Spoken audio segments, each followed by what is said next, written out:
नमस्कार. माझा विषय आहे पृथ्वी बोलू लागली तर. काल रात्री मी माझ्या खोलीच्या खिडकीजवळ बसले होते. बाहेर पाऊस पडत होता, थंड वारा वाहत होता, पाण्याची सळसळ ऐकू येत होती आणि मी सहज विचार करत होते, अरे किती सुंदर आहे ना ही पृथ्वी. हिरवीगार झाडं, पावसाचा सुगंध, आकाशात चमचमणारे तारे. क्षणभर मला वाटलं आपण किती भाग्यवान आहोत ना.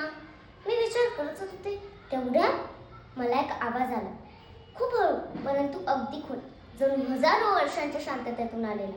बाळ, मी दचकले. आजूबाजूला पाहिलं, कोणीच नव्हतं.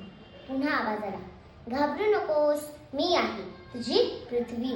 मी थक्क होऊन विचारलो, पृथ्वी तू बोलतेस?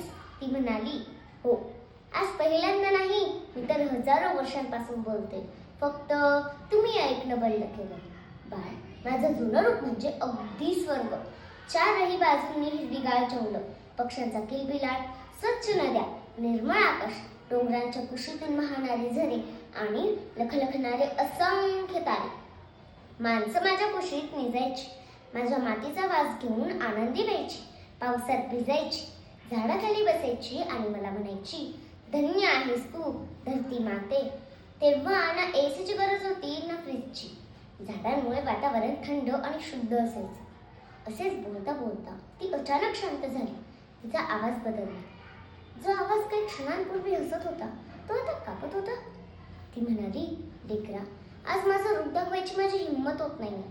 माझ्या निळाशार नद्या तुमच्या गटारी झाल्या आहेत, माझे घनदाट जंगल तुमच्या इमारती झाल्या आहेत, माझी हवा तुमच्या प्रदूषणाने खराब झाली आहे आणि माझी माती तुमच्या घातक रसायनांमुळे नापीक झाली आहे.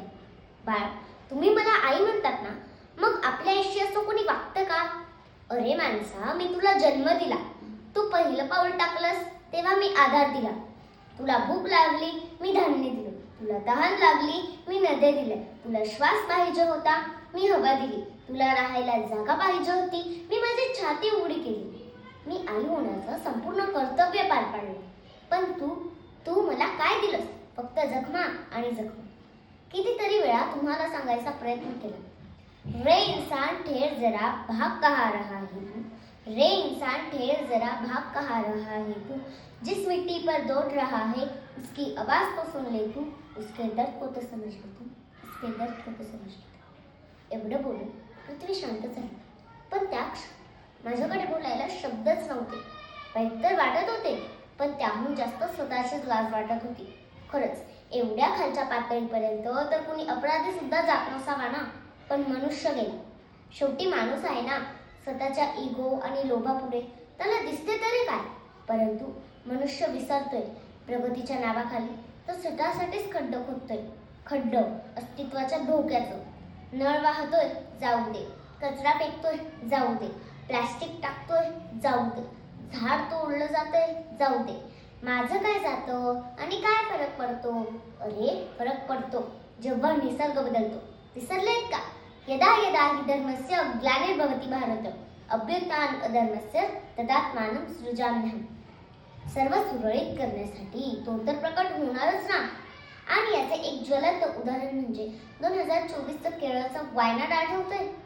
2025 साली झालेले जम्मू काश्मीरचे भूस्खलन आठवतंय? चला दूर नका जाऊ, पण या वर्षी झालेले आसामचे हाल बघा.